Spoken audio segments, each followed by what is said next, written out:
Loreto is a Quebec City-based activist and author. Her works include From Demonized to Organized, Building the New Union Movement, 2013, and Take Back the Fight, Organizing Feminism in the Digital Age, 2020. She is the editor of the Canadian Association of Labor Media and also co-hosts the podcast Sandy and Nora Talk Politics. She has written for such publications as the National Observer and the Washington Post. Her new book is Spin Doctors: How Media and Politicians Misdiagnosed the COVID-19 Pandemic, from Fernwood in 2021. In April 2020, Nora began compiling a spreadsheet tracking COVID-19 deaths in LTC facilities, a task remarkably enough not undertaken by any government authority, which suggests perhaps the level of confusion and interjurisdictional rivalry characteristic of Canada's response. She also got her children through the pandemic, through which she still managed to produce, and I quote, the 3,000 words I had to write that day. So welcome to Syndemic, Nora Loreto, and thank you for Spin Doctors, which many of us will regard as an indispensable reference book on the first 13 months of the pandemic in Canada. So my first question, before we get to the pandemic, I wanted to ask you about one of the key themes of Spin Doctors, and that's the extremely pro-corporate, ideologically limited vision of the Canadian media landscape. So it reminds me of a quip once attributed to Dorothy Parker, who was talking about Katharine Hepburn. And she said, yes, we all must go and watch Miss Hepburn perform and hear her run the gamut of emotions from A to B. And I think in many ways, that's what people who aren't, in the mainstream feel when we read Canadian newspapers, watch Canadian TV, even watch, participate in Canadian social media. It's just, we get the same liberal message almost all the time, like 24/7. It's this liberal individualistic message. And I find that these individualistic assumptions about property, respectability, social order, they just go entirely unquestioned from one day to the next. So is that your sense too? And I guess the bigger question, how do we change this very limited media landscape? Yeah, yes, that is my sense as well. We have been talking about media concentration in this country since the mid-1990s, when we started to see the consolidation of a lot of daily newspapers and, kind of the demise or the decline of print journalism, and not to be replaced by online journalism, right? Like we once had a news ecosystem that, while still flawed, was far more robust than what we have now. And in talking about the decline of media ownership in this country, we often neglected to talk about what that would do or what that has done to the quality of journalism that we have. And so not only do we now only have a handful of major owners, but the owners are almost indistinguishable from one another. I can pass an article from CTV or from CBC or from the Montreal Gazette, and you might have a hard time figuring out where it's all from, even though those are all owned by different owners, or in the case of CBC, of course, the public broadcaster.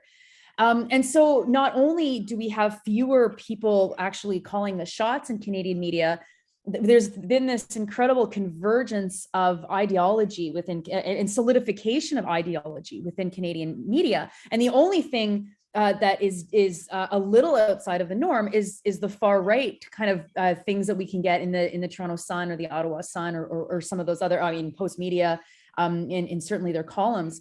And so during the pandemic, the way that played itself out was that anybody that had a critical voice was systematically shut out of mainstream media.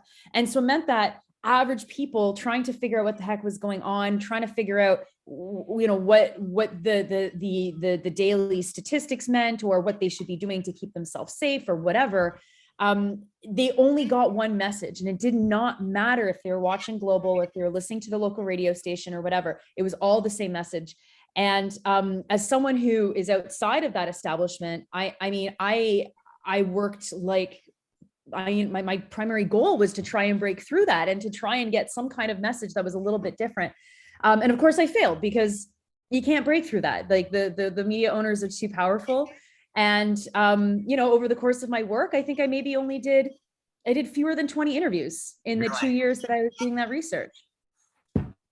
That's, So, and I think that's one of the great contributions of your very, very useful book is that I hadn't noticed is just how much the media landscape changed through the pandemic. It got worse, right? Sort of lots of local papers bit the dust. And I think, in retrospect, we'll say that was one of the really big transformative effects of this pandemic, which made the world worse in a way, is that it shoved out an awful lot of independent voices from the media. Yeah. And it also got us used to seeing things more centralized, right? In a moment of crisis for the national public broadcasters, like their immediate reflex was to centralize all television in Toronto, right? If I was running the public broadcaster, my immediate reflex would be, don't centralize, Right. decentralize, get people paying attention to those local data, get people like on a first name basis with the experts within their regions and start reporting locally. And then maybe have a team in Toronto that can bring the national kind of perspective. But not only did we have it localized and centralized in Toronto, we still didn't get the national perspective. And so rather than a national perspective, what we had was national reporting, which was just about Ottawa or was just about federal politicians. And so in any given day of the pandemic, you could reasonably expect that you were in the most dangerous situation in Canada based on how many cases were in your neighborhood or whatever, because there was no national look at where are the hot spots, where are the cold spots, what does this look like, what does the testing look. There was just nothing. And instead what we had was stenography. And so Justin Trudeau sneezes, and the sneezes broadcast across all platforms on all the major news networks. It's just incredible. And they controlled the message so well, because this was the whole theory behind crisis management of the pandemic, was just to control everything. And they didn't actually have to do it in a sinister kind of let's control everything kind of way. They knew that they would be followed. So, Trudeau's like, all right, well, we'll do a daily briefing at 11 o'clock and all the journalists will cover it. And they did. And that's all it took. Excellent. I love that phrase you use. It's just a stenography, right? Like that. I really do get the sense that you bring it out so well in your book that as the newsrooms get more and more overburdened, and everyone is fired or rendered precarious, and it's very hard for people just to have any independent outlook on what they're being fed by powerful actors. So they just end up stenographers. They end up repeating it, and it's a tremendous tragedy in a crisis like this. There's just no place for. Oh yeah, and I was dealing with this every day, right? Because I'm reading these articles every single day to try and figure out who died where, and you start to go through and you realize that out of the 30 that I've opened, 15 are the exact same article. Yeah.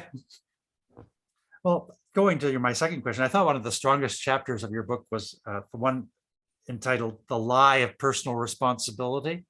Mm-hmm. And here you really look at how so many parts of the information we were fed through the COVID-19 were essentially premised on the doctrine that it's all our responsibility to keep safe, basically. So you really go after the federal government's app, but it's premised on the doctrine of personal responsibility. And maybe that was one reason why it failed so conclusively. Young people are blamed for getting sick through their reckless behavior. There's almost no attempt to mitigate circumstances in homes. It's all basically up to you to make your home as safe as you can. The assumption is that everyone's living in a freestanding home. They're all middle-class people living in and you point out that really only applies to about half of Canadians, and the rest of Canadians are living in apartments, or a good many are homeless. So I was thinking that this is very characteristic of liberalism in Canada. The individual has always been our irreplaceable sort of person, really from the 1840s. So I was wondering how, thanking you for bringing out this individualistic theme so powerfully and effectively in your book, how do you think that we might get out of this trap? How might we transcend this pattern? I know it's a big question for 9:45 in the morning, but yeah, well, I mean, that's the struggle. I think that's the struggle that faces all left-wing people in this country. And anybody that understands that every single one of our social issues is only going to be solved by some level of collectivity understands that this is the big threat this is the biggest threat. And it was the biggest threat in the pandemic. It's the biggest threat when we look at climate change. It's the biggest threat when we look at how livable our cities are. It's the biggest threat when it comes to even the housing. I mean, you know, private ownership, private property speculation, and gambling off of people's lives with their housing these are the biggest issues that are facing us right now. I think what was very interesting with the pandemic is that it was a radicalizing moment. Oftentimes left-wing people talk about how we have to do education, and education is really important, and you have to teach people certain things and give people the words or the understanding of whatever they're experiencing. And the pandemic was a crash course. You know, there was a lot of things that were taught during the pandemic that we don't have to sit down and explain to people. We don't actually have to you know, go through the process of education in a theoretical way, because people now have this direct experience. So I think that's positive. But it's very difficult because there is not any mainstream parties. There's no mainstream political parties. There's no mainstream corporate entities. There's no mainstream media entities that want us to see ourselves as living in community. You know, Margaret Thatcher won, right? Right. And so the biggest struggle, and I've been writing about this. You know, my first book was about this entirely. The biggest struggle for the left is, how do we inject community back into our communities? How do we break those that isolation? And this is where the left really failed in the pandemic, because, you know, it was coded as being a progressive, enlightened, pro-science, to follow what politicians were doing. And, you know, when we were fed the line that vaccines would get us out of all of this, it was coded as being the correct response to isolate, hide in your home, wait for your vaccine, and this will go away. And you know, there's a lot of really good advice to that. There's a lot of really good reasons why we would do that. But the left never tried to experiment with ways to build community outside of online spaces that would actually break through some of the isolation. And then even worse, a lot of people like refused to even consider, how far do we push our risk tolerance? So, you know, right all the way through summer 2020, there was a lot of voices on the left like insisting that it was still dangerous to be outside, when it was pretty clear that it was not dangerous to be outside. But it just meant that, you know, we lost so much ground, especially to the far right, to use this time to create the community that everyone is so desperate for, while keeping ourselves safe, practicing this, pushing those boundaries, seeing what's possible. And so instead, what was the spaces pushing those boundaries? It was weddings and receptions and, you know, workplaces where we're running people ragged as they're getting COVID, and, you know, they're allowed to work with COVID and all this stuff. And then we find ourselves in 2022 without any experience, any practice on the left building these spaces. And these bunch of truckers are like, well, we're going to do it. You know, we're going to create these spaces, and we're going to create these spaces outside. So actually we keep COVID transmission pretty low.